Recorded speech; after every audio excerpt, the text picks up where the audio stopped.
Hello, and welcome to another episode of G&T the Tandem Trail. This is George, and we're going to cover a few elements of how we are going to be braking Freddie, our Land Cruiser 250.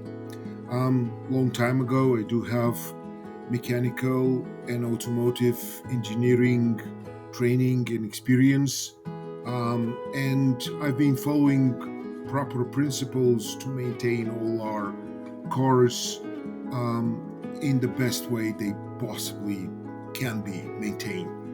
Just so our Roger the LX470 is well over 130 miles, so 30,000 miles.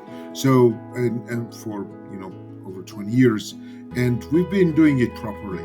So what we did for Roger, we're going to do for Freddie as well.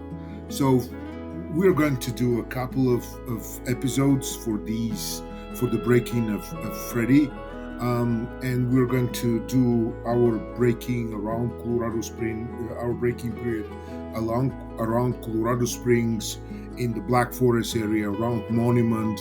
Those are all places around here, and because there are certain things that we need to be maintaining for the first 1,500 miles.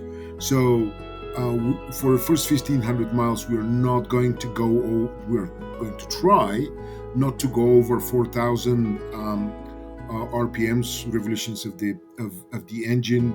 There won't be any long or monotonous drives, nothing on cruise control.